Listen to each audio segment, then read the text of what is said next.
All right, guys. Welcome to the call. My name's Aaron Klapper. So today's call, we're going to talk about working with buyers. And as a reminder, this is a weekly call that we do. It's a weekly Zoom call, and it's all about production. It's all about collaboration. It's all about agents coming together and just sharing. You know, we're from different brokerages and at different levels of business, and this is just a place to come to where agents can support agents. Agents can help agents. And there's not a lot of that we get around here, right? Usually it's every man for himself, every woman for herself, right? We don't share information. Well, wrong. We do share information. And the reason we do that is truly because how many times are you and I, or you and someone else on this call, really competing directly against each other for a listing? Like, it almost never happens. Almost never happens. Just imagine the power behind, rather than just be like at odds with other agents, imagine the power. Let me just stop that. Imagine the power of agents actually supporting and uplifting and collaborating. Like, there's so much more that we can get from this. And I realized that a number of years ago. In fact, I started my career by being completely at odds with other agents. I was calling expired listings every day. I just thought it was me against the world, and it was wrong. And then I realized over the years that it's all about collaboration. The more we can collaborate, the better off we all do. And the way to describe that is really rising tide raises all ships, right? The better you get, the better I get, the better we all get, the better the industry does. So we all can just do much more by having that mindset. And we're going to continue and start the call from there. So this week, we're going to talk about, last week, I think we were doing objection handling. This week, specifically, we're going to talk about working with buyers. And we're talking about working with buyers from the lens of efficiency and effectiveness. Okay, efficiency and effectiveness. How do we take the process, right? Working with buyers, what's the big deal? You get a buyer in the car, you sell them a house. Well, listen, it is a big deal. There are ways to approach working with buyers, working with sellers. There's ways to approach this business. There's ways to approach your schedule. There's ways to approach your mindset, the way you handle objections, your listing presentation. There's ways to approach this with a level of efficiency and effectiveness that can just turn into more business, more deals, more money. And where I learned this from is from a guy named Mike Ferry. So if those of you know, may or may not know Mike Ferry, he's a business coach. He's a real estate coach. He's the guy that started the coaching industry like 40 years ago, the real estate coaching industry. And so I've been in this coaching for the past 20 years. Pay him a fortune, but guess what? It's an investment.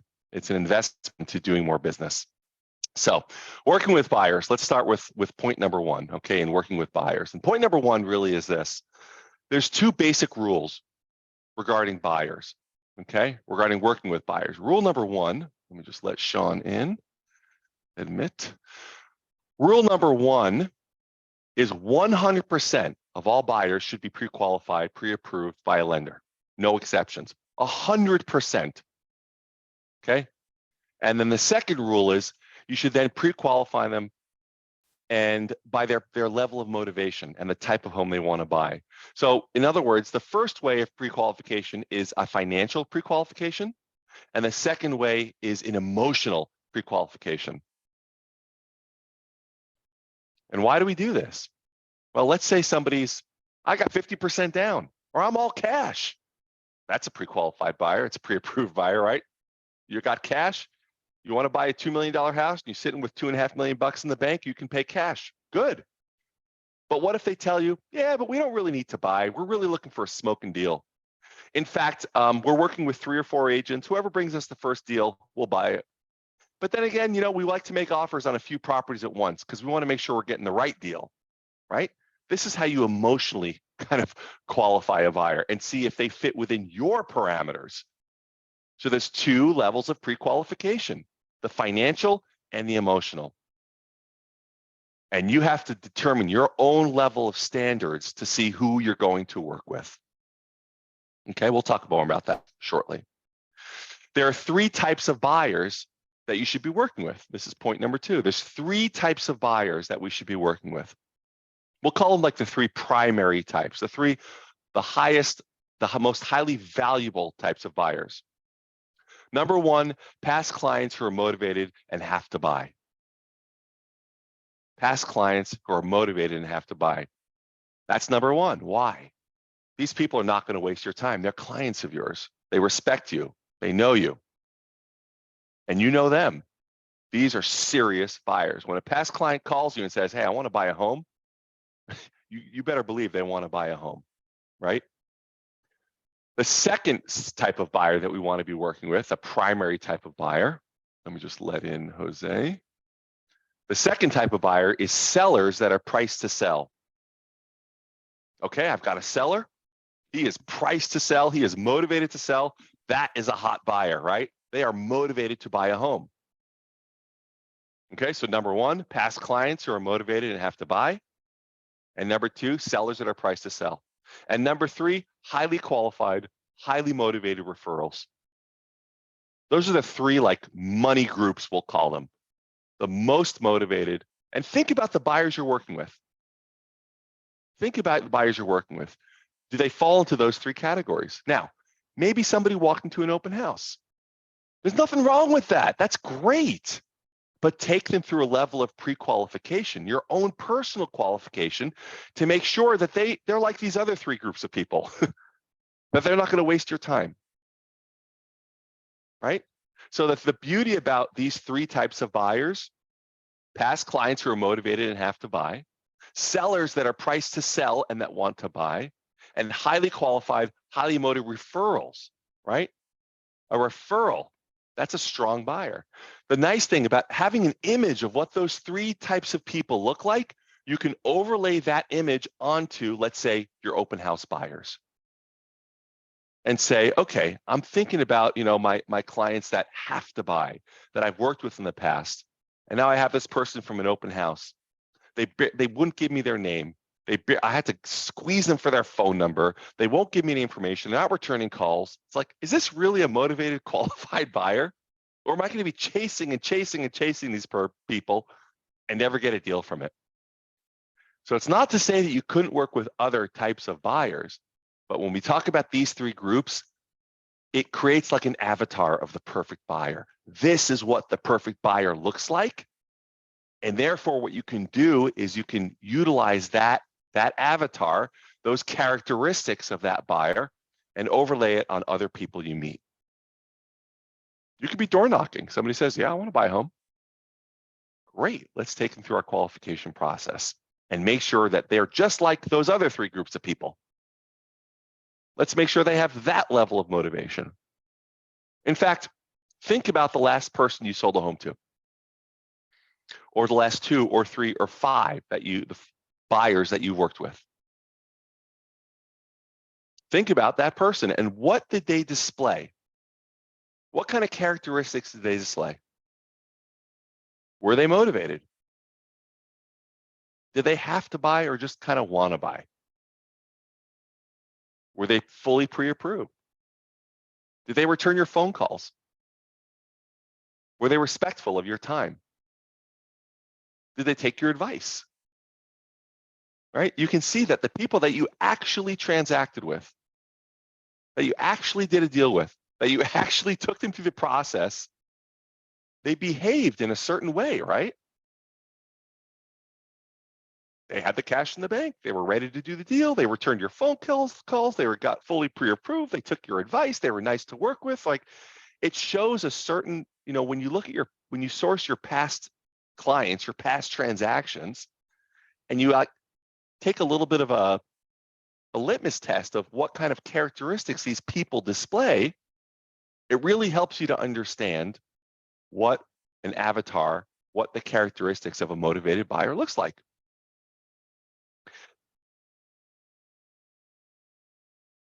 Next point. As with a seller, now we're talking about working with buyers, but as with a seller, develop a list of 4 or 5 standards that you're going to work with when working with a buyer and stick with them. What are your standards when working with a buyer? Do you have any standards when working with a buyer? And why is it important to even have standards? Back to point number 1, 100% of the buyers must be pre-approved if I'm going to work with them, right? Well, does it make sense maybe that's one of your standards? Nope, you've got to be pre-approved for a loan if I'm going to work with you as a buyer. What's the alternative? Show them 5, 10, 15, 20 houses. They find one that they love, and then you find out they're not pre-approved. That's a standard. How about you have to be working exclusively with me? That's a standard. How about this person has to be nice and kind and respectful? Personally, I don't want to work with jerks. A certain standard. If someone's going to be a jerk, not interested. It's not worth it. They're going to ruin my mindset so much that I won't want to go look for other clients because I'm going to think in my subconscious, oh, they're all just like this person. I don't want more of that. Not willing to do that. So what are your standards? Really think about that. Write down 3 or 4 or 5 standards that you just are standards. They're non-negotiables. Next point. You need to identify what differentiates you from your competition and be prepared to share that with the buyer. Just like you want to interview the buyer to understand if they fit your standards, they want to interview you. What differentiates you? What differentiates you when working with a buyer? So if a buyer is going to go to 3 open houses and they're going to come to your open house and see how you operate, what's going to make them say, my goodness, I want to work with her. I want to work with him. Here's my phone number. Can I work with you? Can you be my agent? What would have to happen in order for a client to walk into an open house and literally say that to you? What standards would you have to have? What differentiating factors would you have to identify and be able to share with the buyer? Sometimes it's something as simple as the professionalism that you show. What if somebody walks into 3 open houses and in 2 of the 3, they're in shorts and flip-flops and you're dressed professionally? What if in 2 of the 3, the agent is sitting there on the table, hiding behind a laptop doing work because they're too terrified to talk to people, and they say, oh, come on in, just let me know if you have any questions, feel free to look around. Or if you walk up and shake their hand and say, hey, my name is Aaron Klapper, how do you do? It's so nice to meet you. What brings you out today? What brings you out looking at homes today? And you open up the conversation. What if during your conversation you share with them that, the way that you work with buyers, oh, great. Well, let me explain to you, you're not working with an agent? Terrific. Well, let me share with you what I do when I work with buyers. First thing, we identify, what it is that you're looking for. And second thing, we go and literally canvass the neighborhood, talking to all the homeowners in the neighborhood to find out if they're looking to sell their home. This way we can look on market and also find you off market opportunities. Is that something that you see as being valuable? Oh my God, yeah, that's valuable. You'll literally go knock on the doors of the neighborhood that I want to look in? Yeah. Oh, that's what we do for every buyer we work with. Because of that, we can't work with an unlimited, amount of buyers. We try and cap it at 4 to 5 buyers at one time. But yeah, that's what we do. So can you identify what differentiates you? And can you very simply relay that to a client, to a buyer? Guess what happens when you end up selling that buyer a home? What do you think they are telling their friends? You're not going to believe what this guy did for me. He literally went out and knocked on doors and found opportunities off market to find me a home. Right? And, they're at having dinner with a friend or at work. Oh, you're looking to buy a home? You got to work with this guy. This guy outworks everybody. I mean, it really, truly becomes a referral source. So identify what differentiates you and be able to share it simply.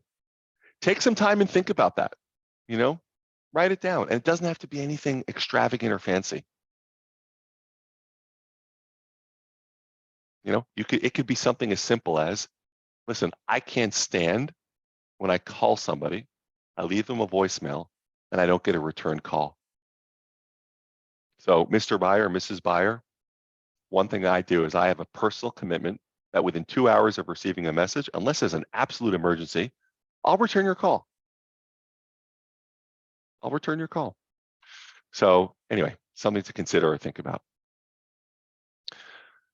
Next, when showing properties, you really want all decision makers to be there.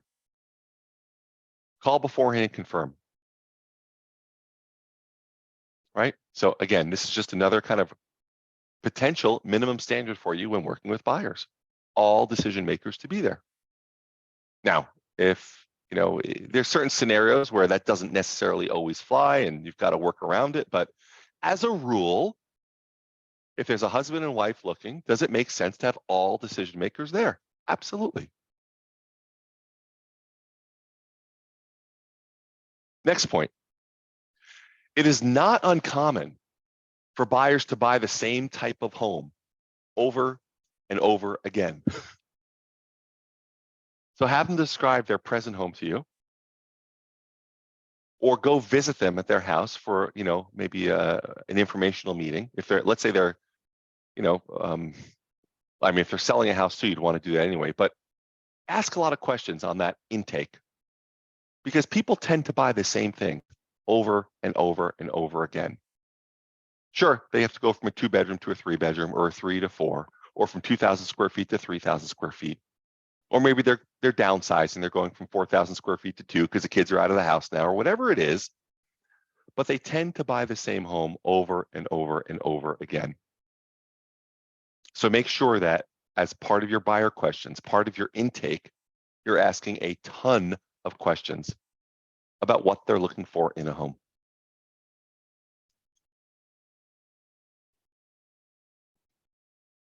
Next point, working with buyers. Try to only show 3 homes at a time.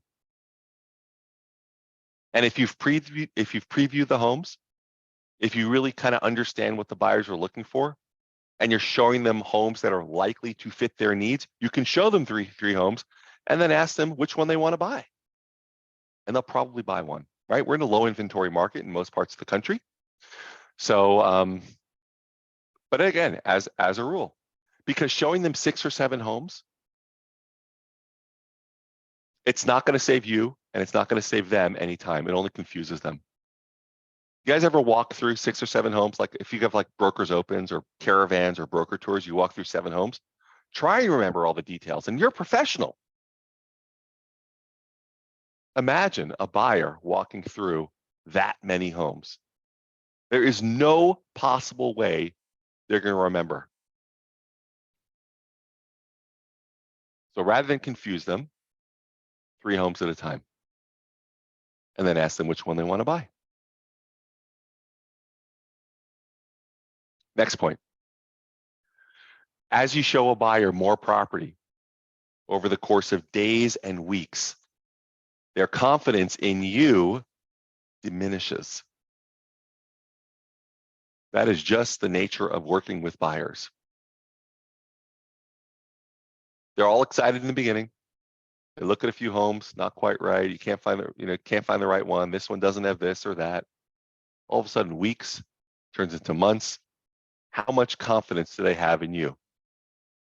Now, that's not to say that that's fair what they're doing, right? We happen to be in a market right now in our area. Some of you are in this area, some are out of the area, but we happen to be in a market where there's very low inventory. You show property to a buyer, it's like there's 1 or 2 on the market for what they're looking for. They're both, just not great houses, just total dogs. And they're like, I'm not buying these. All right, well, we're limited to what comes on the market, right? And what we find off market. So we don't always have control over this, but just keep in mind, again, this is just to keep in mind for your own protocol of working with buyers, is that it must be done with a level of intensity. Because as you show a property as you continue to show property over the course of days and weeks, their confidence in you diminishes. So just have an awareness of that.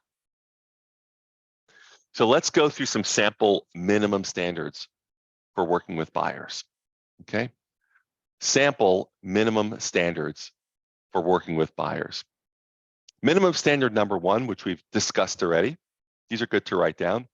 Pre-qualify for financing by your lender, right? Minimum standard. I will not put a buyer in my car if they're not pre-qualified. Now, if you want to go meet them for a first appointment at a property, they called on a listing, are you qualified? I'm not going to meet with you or not. You don't have to do that.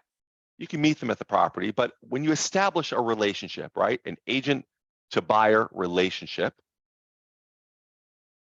there's nothing to stop them from being fully pre-qualified, pre-approved, right? So standard number one must be pre-qualified for financing by your lender. Even if they're qualified on our team, even if they're qualified by another lender, we really want them to be qualified by our lender just because we trust our lenders. We know them. Okay. Number two, standard number two, minimum standards for working with buyers. Number two is pre-qualified for motivation and type of home, right? We talked about the emotional qualification. Standard number three, all decision makers must be present for seeing a property. Standard number four, this is, I'll read it to you, but yeah, Mark, go ahead. Sorry, please repeat number three. All decision makers must be present for seeing property. Okay. Now, if no, my husband is overseas for 2 months on business, we need to buy the home next week. It's up to me. Fine. Standard number four, have an initial meeting, either at the office, at their home, or at a property. Always have an initial meeting. What I mean by that is if somebody says, hey, I'm looking for a home, just send me listings when you have them. Great. I'll just go ahead and work and what I believe you're looking for and try and send you stuff via email. Oh, you don't want me to call you? No problem. I'll just send you emails. That's not a buyer. And what I do is I tell them, I use the same line on everybody. Listen, I've never sold a home. I've never sold a home to anyone over email, right? Let's have an initial meeting. Let me do an intake on exactly what you're looking for so I can best serve you, so I can best help you. So always have an initial meeting, either at your office, at a property, or at their home. That's standard number four. Standard number five, this is really actually not a standard for us, but it's an optional standard. Have a buyer broker agreement signed. Nothing wrong with it. We usually just have a conversation. And we really just share with them, listen, this is what we will do for you to help you find that home. And what we expect back is we expect you to work exclusively with us. That's all. And the last standard, never show more than 3 homes at a time. You'll just confuse them. It's stuff we've already talked about, all 1, 2, 3, 4, 5, 6 of those standards. Very simple, but I got to tell you, I mean, they work. They work. And then the last point of the day is create a buyer presentation that you can use in your office. Some sort of buyer presentation that you can actually take the buyer through the steps. Show them all the properties that you've previewed and why you chose the properties you did. And this will build so much confidence. And then just really take them through the process of what it takes to get an offer accepted, what it looks like to be working with you. So for instance, let me just share with you how it's going to work when we work together, as a team here in helping you to buy this home. Number one, we're going to set an initial meeting. Number two, we're going to get you fully pre-approved, and you're going to supply the proof of funds. So we have that ready to mobilize, ready to go. Number three, I'm going to go ahead and preview properties for you so I'm not going to waste your time. I want to make sure I'm finding you the best properties that fit your budget, your top 10 list of things you're looking to buy. Then next, number four, we're going to go ahead and do the showing. We'll go ahead and see them together. Next step, number five, I'm going to always recommend how we can craft the best offer to get accepted. I'll give you guidance on that. And then the last thing I want you to know in working with me is if you see a house on an open house, that you let them know you're working with me. I'll give you some business cards to share with the open house agent. If you're driving down the road and you see a yard sign, don't call the agent, you call me, right? I just want you to know that I'm going to be here working for you tirelessly. And there we've kind of just gone through the process. Very simple, 6-step process on what it is like to work with me. And you can really kind of go into it more elaborately. We're not going to do it on this call, but you can absolutely go more elaborately. And like Ed next door has a whole sheet. You know, this is what you can expect of me, and this is what I expect of you. Yeah, let me go through those 6 steps again. So when I meet a new buyer, let's say you meet them at open house, let me go through the kind of the 6 steps of how we work with buyers. Number 1, we set an initial. So what I would do first, Amrita, is I might say, listen, like I would sell them on what it is like to work with me. These are the things that we do as a team, or I do as an individual agent, that are different from other agents in the community on how we can support our buyers, right? So we will, we do a ton of networking with, agents in the community. We will phone call canvas homes in the area that you want to purchase. We will go ahead and knock on doors in the area of homes that you want to purchase. We will specifically work and look towards, of course, the stuff that's on the market. We'll also do specific reach out to agents that work those pockets so that we can find off-market inventory. We'll call our past client and center of influence database because they many times know people that want to sell homes in those areas. So you identify a few things that you're going to do, and you say, once we choose to work together, let me share with you kind of what the process looks like. Number 1, we set an initial meeting to meet. Initial meeting. On that initial meeting, we're going to talk about, maybe the top 5 or 10 things that you absolutely must have in the home you want to buy, right? We're going to just talk about it. It's just an intake for me to learn a little bit more about you and what's important to you. That's number 1. Number 2, we're going to get pre-approved. Okay, pre-approved with a lender, and I'm going to get your proof of funds. If you want to buy $1 million property and you want to put 20% down, then you're going to supply to me where that $200,000 is coming from. Okay, that's step number 2. Step number 3 in the process of me working with you as your agent, as your buyer's agent, is I'm going to preview all the properties that fit those criteria you've given to me on the initial meeting. Okay, so number 1, initial meeting. Number 2, pre-approval. Number 3, I'm going to preview. Number 4, we're going to go ahead and look at properties together, the ones that I've previously vetted for you, because I only want to show you the best of the best. Number 5, when you find one that you absolutely love, I'm going to give you guidance on how to craft the best offer possible so that it can get accepted, have the highest chance of getting accepted in terms that are favorable for you. And number 6, I'm going to give you a couple of business cards. If you happen to walk into an open house, just give that agent my business card, let them know you're working with me. Or if you're driving down the street, you see a yard sign for a house that looks really like something that you would want to buy, just go ahead and, send me a screenshot, give me the phone number, let me know what the house is. I'll reach out to the agent. You don't need to do that, okay? I'll make sure that I am your advocate in this process of looking for homes. And that's simple six-step process. We're at 30 minutes now. Let's open up the mics for a second. And if there's any questions, comments, anything you guys are thinking about with regard to working with buyers. I got a scenario. Go for it. And then ask how you would do this. So open house this weekend. Cash. She said I'm a cash buyer, and no reason not to believe her. Just kind of get that sense that, well, she's highly motivated. I just flew in from Tokyo. I'm a cash buyer, and I need a place like really soon, like now. And she had made 4 or 5 appointments to look at properties with the agents who had those listings. So so how do we, because Aaron, as you know, I work with my colleague Linda, who actually works for the buyer, but my job is to assist in getting her as our client, as our buyer, that she works with us, versus she's calling. She called, she set these appointments. far as she's concerned, she's going to the properties, you know, to talk to the agents herself. And, you know, if she likes one, she's going to make an offer like that. So how do we interrupt that?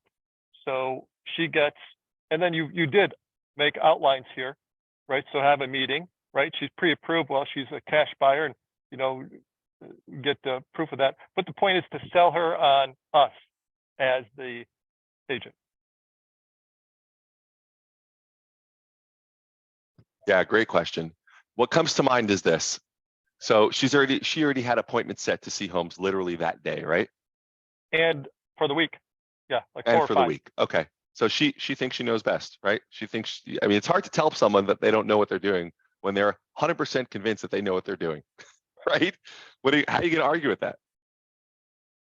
Right? Yeah. But at the same time, I might say something like, I totally appreciate that. And so is your plan to look, so your plan is to really contact listing agents directly. And I first want to ask a question. Why is that? Why is that important to you? And she might say, well, I'm going to get the best deal like that.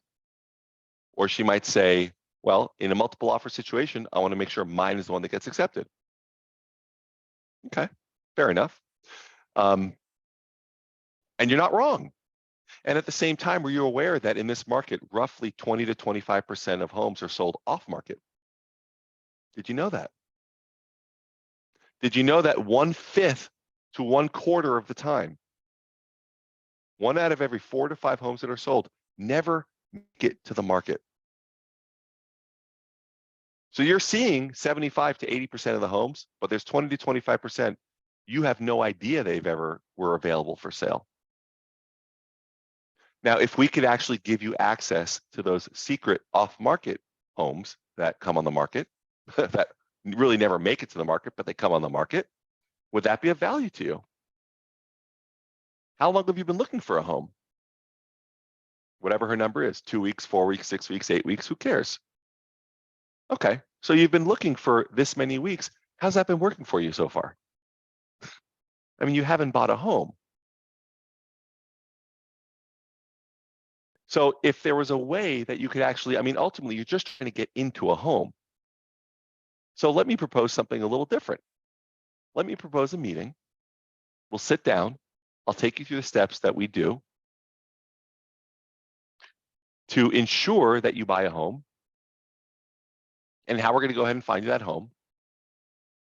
And then you can decide if there's any value in that or not. Because the truth is, I mean, why do homes sell off market? Because they're great homes. They never make it to the market. They get scooped up immediately. All the best ones never make it to market. Can you see how there might be some value in that if you and I meet and really got an understanding of what you're looking for and you committed to working with an agent that was going to go ahead and find you off-market deals? Off-market sounds great, but I don't want to overpay. Who does? Yeah, I'm not suggesting that you would overpay. No, you'll get the right price on the right property. Isn't that what you want? That's what I want. But why would someone want to sell it off market versus getting the most money they possibly could on the marketplace? Because different things are important to different people. And I couldn't tell you why. Some people, they don't want their neighbors to know that they're selling. Some people don't want, you know, this open house that you walked into. We have 20 people here today. Some people don't want that kind of traffic through their house. Some people have valuables that they don't want to, you know, that they don't want people to steal. Some people just don't want the headache. Some people bought their properties 20 years ago and it's, you know, tripled in value. And they don't care if a difference of 10 or 20 or $30,000. They just want it done. So people have their reasons. But I guess my question to you is, I'm guessing that you've only gone back to the listing agent because you haven't really seen any value in having an agent to represent you as a buyer's agent. Am I right? That's right. I can call I can get there faster just by myself. Just go there, go see the home, deal directly with the agent that's selling it. Right. So why don't we go ahead and set up a time to meet, actually. and really discuss what the value is that we bring to the table. And if it makes sense to you and you want to work with us and we want to work with you, we'll go ahead and do that.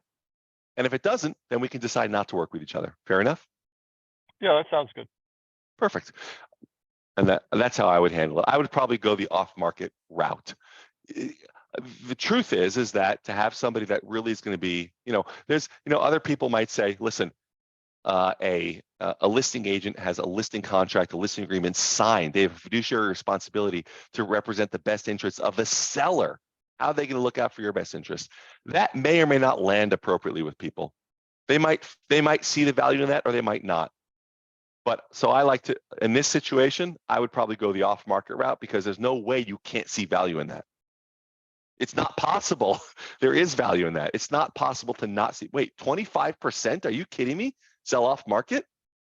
Yeah, I mean, my guess is that there's probably while you've been looking at homes over the past 6 weeks, there's probably been 2 or 3 that have transacted off market that you had no idea existed that you probably would have purchased.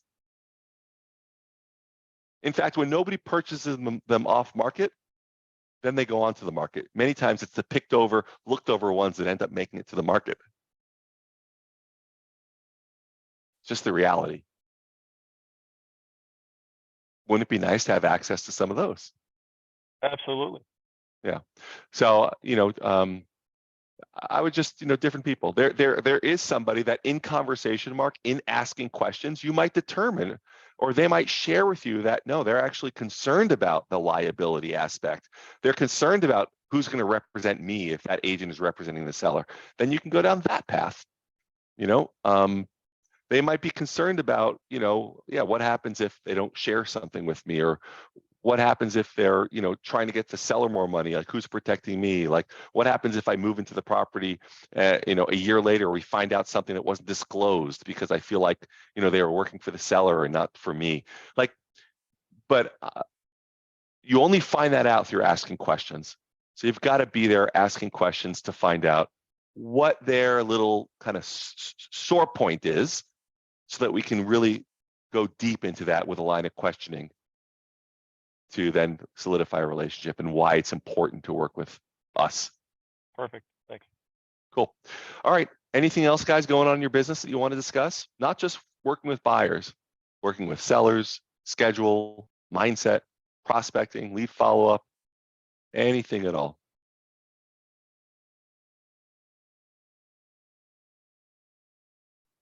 All right, cool, guys. Well, thank you for your participation today. And I will see you a week from today. We'll next week, we're going to get into, let's see what we got here. Next week, we are going to specifically get into tracking numbers.